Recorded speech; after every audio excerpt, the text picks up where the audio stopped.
दोस्तों वीडियो की शुरुआत करते हैं। सबसे पहले कंपनी की बात करते हैं। पहली कंपनी का नाम है दोस्तों एनएसडीएल यानी कि national security depository limited. But इसको डिस्कस करने से पहले दोस्तों अगर आपने अभी तक चैनल को सब्सक्राइब नहीं किया है तो चैनल को सब्सक्राइब करके बेल आइकन को प्रेस कर लो ताकि आने वाली जितनी भी वीडियोज़ हैं उसका नोटिफिकेशन आपको सबसे पहले मिल सके। और एक डिस्क्लेमर भी है, जो भी न्यूज़ एंड अपडेट्स हम लोग कवर करेंगे वो सारी एजुकेशन पर्पज़ के लिए है, सीखने के लिए है। तो इसको किसी भी तरह का इन्वेस्टमेंट एडवाइस मत समझना, आप खुद से भी रिसर्च और एनालिसिस कर सकते हैं। तो चलिए दोस्तों वीडियो की शुरुआत करते हैं। सबसे पहले बात करते हैं एनएसडीएल से रिलेटेड कुछ इंपॉर्टेंट न्यूज़ एंड अपडेट्स के बारे में। दोस्तों अगर हम एनएसडीएल की रिसेंट परफॉर्मेंस की बात करें तो वो हमें काफ़ी ज़्यादा डिसअपॉइंटिंग देखने को मिली है और गिरावट कंपनी ने वन साइडेड दिखाया है।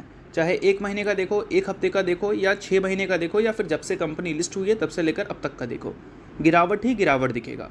अब इसका सबसे बड़ा रीज़न क्या है? एनएसडीएल डिपॉजिटरी है और डिपॉजिटरी का बिजनेस पिछले एक साल में उतनी तेज़ी से ग्रो नहीं कर पाया है जितनी तेज़ी से ग्रो किया करता था। और हाल ही में जो एनएसडीएल ने अपने अर्निंग्स रिपोर्ट किए थे उसमें रेवेन्यू को तो फिर भी इसने डबल डिजिट से ग्रो किया था, बट प्रॉफिट इसका फ्लैट रहता हुआ दिखा था। बट हो सकता है कि अगले क्वार्टर से कंपनी के जो प्रॉफिट्स हैं वो फ्लैट की जगह हमें और भी गिरते हुए नजर आ जाए। हो सकता है, इसके रीजंस मैं आपको बताऊंगा, बट सबसे पहले इस क्वार्टर के फ्लैट प्रॉफिट के रीज़न समझो। कंपनी ने जो डिपॉजिटरी मार्जिन शो किया था वो पिछले क्वार्टर से 290 बेसिस पॉइंट यानी कि 2.9% से कम हो गई थी।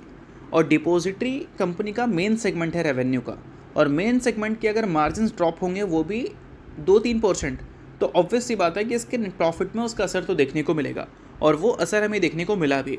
और कंपनी के जो अदर एक्सपेंसेस थे वो भी सिक्वेंशली 52% से हमें बढ़ती हुई नज़र आई थी। अब देखो, चीज़ें यहाँ से कंपनी के लिए और भी ज़्यादा बिगड़ सकती है अगर हम सिर्फ मार्जिन के पॉइंट ऑफ व्यू से बात करें। वो इसलिए क्योंकि हाल ही में एनएसडीएल ने अनाउंस किया था कि 3 साल का जो सेटलमेंट फ़ी है वो हटा देंगे वुमेन इन्वेस्टर्स के लिए, यानी कि जो भी नए वुमेन इन्वेस्टर्स होंगे एनएसडीएल के, उनके लिए अगले 3 सालों तक कोई भी सेटलमेंट फ़ी नहीं होगा। अब इसका मतलब क्या है? इसका मतलब ये है कि अभी के टाइम पे जो डिमैट अकाउंट वुमेन खोल रही हैं वो जो भी ट्रेड्स करेंगी इक्विटीज़ में, उसमें जो सेटलमेंट फ़ी उनको देना पड़ता था पहले, अब उनको देना नहीं पड़ेगा। तो इसका मतलब क्या है कि वॉल्यूम्स तो ज़्यादा दिखेंगे बट सेटलमेंट फीस कंपनी के पास कम आएगी। तो इसका मतलब ये है कि कंपनी के जो डिपॉजिटरी मार्जिन्स हैं वो हो सकता है कि Q1 में और हिट होती हुई नजर आए, क्योंकि इसकी इंप्लीमेंट 1 अप्रैल से ही शुरू हुई है, Q1 से ही शुरू हुई है। तो एक्सपेक्टेड है इस वजह से वॉल्यूम्स तो बढ़ सकता है बट मार्जिन्स कंपनी का और भी ज़्यादा गिर सकता है।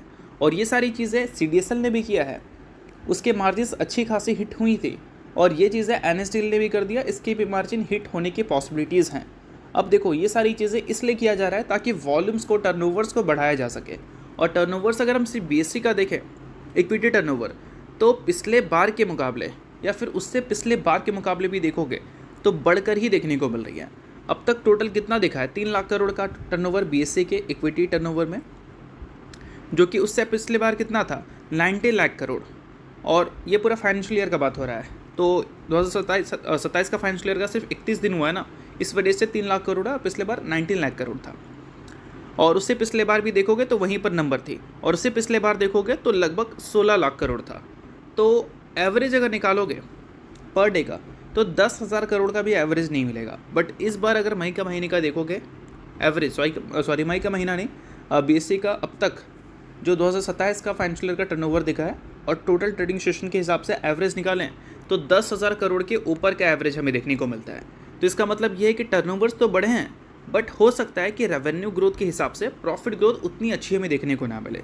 तो ये एनएसडीएल और सीडीएसएल जैसी कंपनीज के लिए एक प्रॉब्लमेटिक पॉइंट है। बट अगर रेवेन्यू ग्रोथ बहुत ज़्यादा अच्छी रहती है तो ऐसा नहीं कि प्रॉफिट ग्रोथ हमें नेगेटिव ही दिखेगा, प्रॉफिट ग्रोथ दिख सकता है बट पहले जैसे हो सकती है कि ग्रो करती हुई नज़र ना आए। तो ये सारी चीज़ों पे ध्यान रखना है अगर आप एनएसडीएल के इन्वेस्टर हैं तो।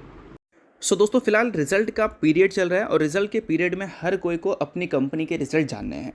तो इसके लिए क्या कर सकते हैं? आप सेबी रजिस्टर्ड रिसर्च एनालिस्ट के टेलीग्राम चैनल को ज्वाइन कर सकते हैं, जहां पर सबसे पहले आपको रिजल्ट्स की अपडेट मिलेंगी। साथ में उस कंपनी के टेक्निकल्स को प्रॉपर एनालिसिस कर यहाँ पर अपडेट किया जाएगा। इसको भी चाहो तो आप चेकआउट कर सकते हो, ये आपके लिए बहुत ज़्यादा यूजफुल रहेगा, क्योंकि इससे आपको क्लैरिटी मिलेगी कि आपकी कंपनी की परफॉर्मेंस अभी के टाइम पे कैसी है और आगे कैसी हो सकती है। और ये सारी चीज़ें कौन देगा? SEBI registered research analyst. तो इसके लिए आप टेलीग्राम चैनल को ज्वाइन कर सकते हैं, ज्वाइन बिल्कुल फ्री में कर सकते हो। मल्टीपल कंपनी के चार्ट्स आपको दिख जाएंगे जिसको आप चेकआउट भी कर सकते हो। तो लिंक डिस्क्रिप्शन में है, लिंक के थ्रू जाकर चैनल को ज्वाइन कर लो।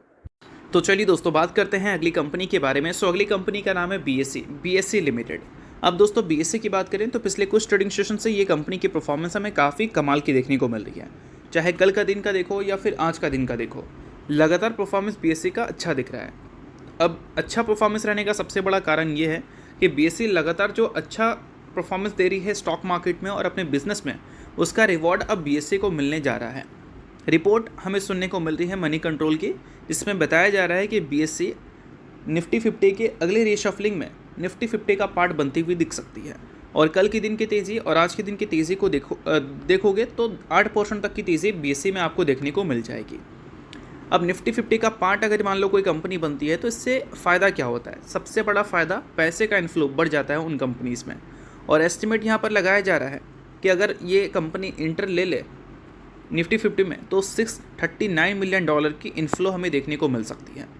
और किसी में मतलब बोल सकते हैं निफ्टी 50 तो 50 कंपनी की है, अगर बीएससी इंक्लूड होगी तो कोई कंपनी बाहर होगी। तो कौन कंपनी बाहर होगी? तो रिपोर्ट कह रहा है कि विप्रो बाहर हो सकती है, जो कि आईटी सेक्टर की बहुत बड़ी कंपनी है। विप्रो को ये कंपनी रिप्लेस कर कर निफ्टी 50 का पार्ट बनने जा रही है। और विप्रो की परफॉर्मेंस जैसी रही है, उसको अगर रिप्लेस कर दिया जाए तो निफ्टी के लिए ये काफ़ी ज़्यादा अच्छी बात रहेगी, क्योंकि बीएससी की परफॉर्मेंस लगातार अच्छी रहती है। और विप्रो को रिप्लेस कर दे तो इंडेक्स का भी परफॉर्मेंस विप्रो से बेहतर ही देखने को मिलेगा। मतलब इंडेक्स में जो विप्रो का कंट्रीब्यूशन था उससे तो बेहतर ही देखने को मिलेगा।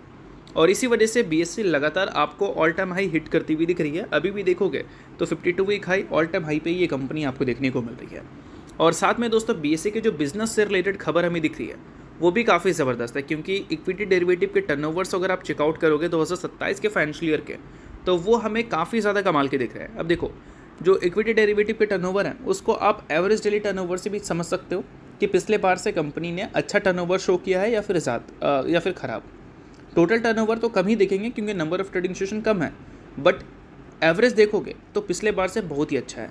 एवरेज इस बार पता है कितना है? 253 lakh crore average daily turnover है सिर्फ 31 ट्रेडिंग सेशन में।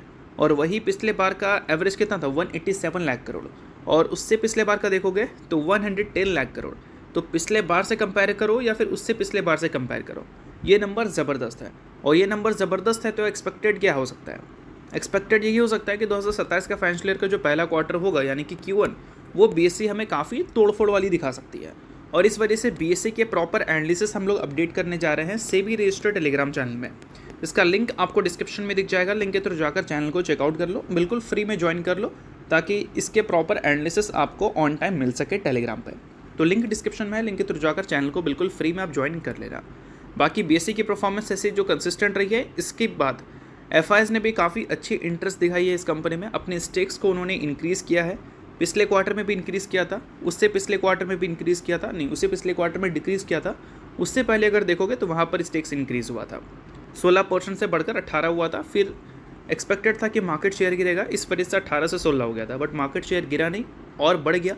इस वजह से टर्नओवर्स में भी असर देखी और कंपनी ने डेटा भी काफ़ी इंप्रेसिव हमें शो किया था। तो ये सारी चीज़ें आप नोट डाउन कर सकते हैं अगर आप बीएससी के इन्वेस्टर हैं तो। बाकी नेक्स्ट बात करें दोस्तों, तो नेक्स्ट कंपनी 1:2 के रेशियो में स्प्लिट अनाउंसमेंट की है। इसमें कंपनी ने एक इक्विटी शेयर के बदले अपने इन्वेस्टर्स को 2 इक्विटी शेयर देने का फैसला किया है। नाम है दोस्तों कंपनी का टीडी पावर सिस्टम लिमिटेड। सो अगर आप इस कंपनी के इन्वेस्टर हैं तो ये न्यूज़ को आप बिल्कुल नोट कर चल सकते हैं, क्योंकि न्यूज़ आपके लिए इंपॉर्टेंट बन जाती है। और अगर आप कंपनी के इन्वेस्टर नहीं हैं तो आप इग्नोर भी कर सकते हैं, न्यूज़ तो इस वजह से मैंने बता दिया, बाकी ये किसी भी तरह का रिकमेंडेशन नहीं है। तो होप करता हूँ ये वीडियो आपको अच्छा लगा। वीडियो लाइक कीजिए, परिवार सब्सक्राइब कीजिए। वीडियो के लिए बहुत बहुत शुक्रिया।